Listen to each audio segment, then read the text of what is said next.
let's talk proportions. Specifically, proportions of a room. A room in the residential building. This video going to be filmed on the assumption of the classical architecture that rightly proportioned structure is pleasing to the eye of the human. But what are those proportions? That's the bigger question.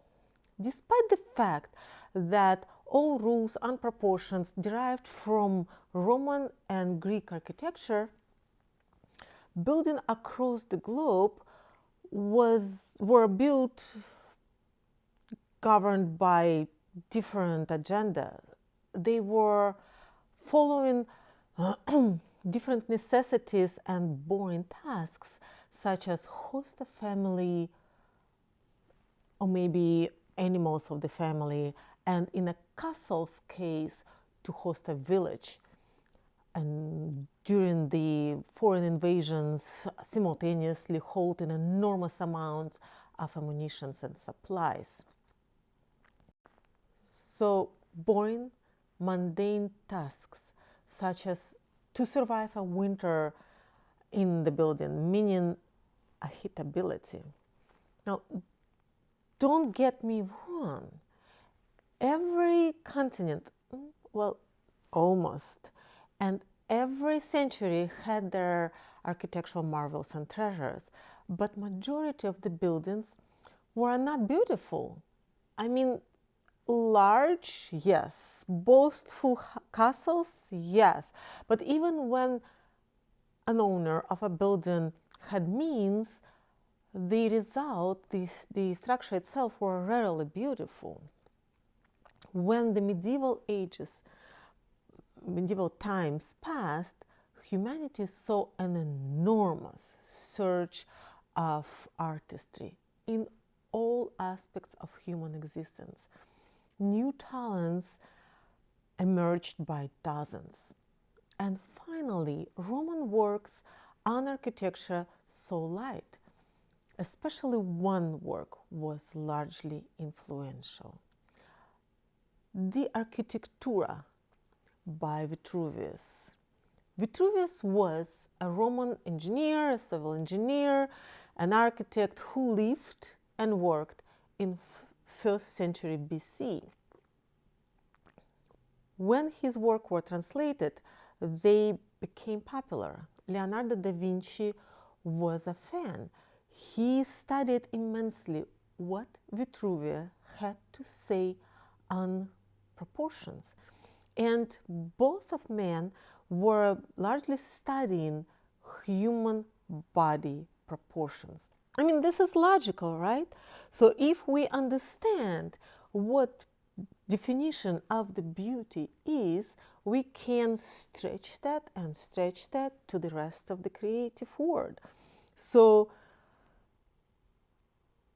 Leonardo studied works by Vitruvius and were able to draw his famous Vitruvian Man. So after those proportions were formalized, so we have an actual ratio of what is pleasant, then the attempt was made to apply that to buildings and to architecture. And one creator in particular was very successful, Antonio Palladio. I mean, look, I don't imply that he invented actually anything, because most famous buildings across the globe, in Asia, in Africa, in Europe, tend to be governed by same proportions, but they were more of a result of some genius. They were not available to a normal architect. So Palladio made formulations, and he was thorough. He was researching not only the building itself and all components of the building, but he went down and he said what windows supposed to look like, how trim supposed to be, how tall the trim and deep the trim supposed to be in relation to a space, and columns and enfilades, everything. I'm not going to bore you with the comprehensive analysis, but I just want to cover simple topics like how width of the room relates to its length and how both of those correspond to height of the room. About width and length. Palladio favored simple shapes. He liked a circle, a square and a third, a square and a half, a square and 2/3, and as long as he could imagine, it would be 2 squares. Basically, when the width of the room twice shorter than the length of the room. Now, I want you to keep that in mind, because when now you attempt to open your space and create this one great big openness, please keep in mind that the width could be just twice less than the length, because otherwise you're going to end up with a train car. And a possibility is there that this train car not going to look like the Oriental Express one. So back to the height. Back then, Palladio was building churches and villas. But what villas are?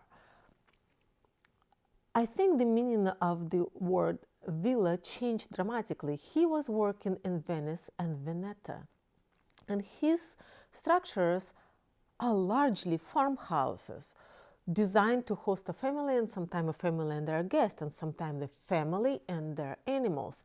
So a main structure and the lower wings. And he made a rule for how tall the rooms themselves should be.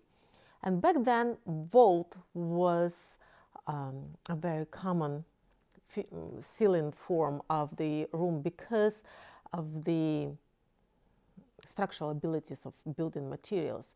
And he works to formulate how tall the vault should be. And those are his findings. And he basically gives us 3 orders, 3 means: an architectural mean, the arithmetic mean, a geometric mean, and harmonic mean. And you can see the formulas are fairly simple. But with our way to build houses, when in the majority of times we have a flat ceiling, we are in luck, because here he gives us actually only one option. And the option is that the width of the room dictates how tall the room gonna be. And now we have a question of what 8-foot ceilings are about. Because see, I remodeled a lot of homes during my career in America and in Europe, and I can attest that 8-foot wide rooms are rarity. There is a limited supply of those, even in megapolises. So basically that means that all of our ceilings are way too low. Even in newer builds, when the first floor will have 9 to 10 foot ceilings and the second floor would be 8, majority of the ceilings would be too low. But you can tell me, but I have that double tall opening. Yes, and there's a problem too, because those double tall, two floors high ceilings are, if we have the same lumber, would be 19 to 24 feet tall. That means that they would be too tall, because the rooms below normally not 19 feet wide. And as such, the storeroom will read as a well. Too cold, too uninviting.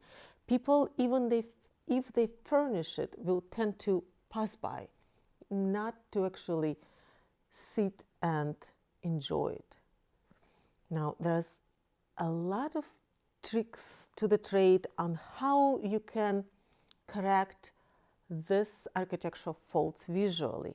But this is all another video. The take from this one, I guess, is just keep your buildings on a human scale. When you build anew, especially when you remodel, still you can keep those simple ratios in consideration. And if you need help, you know how to find me. Thank you.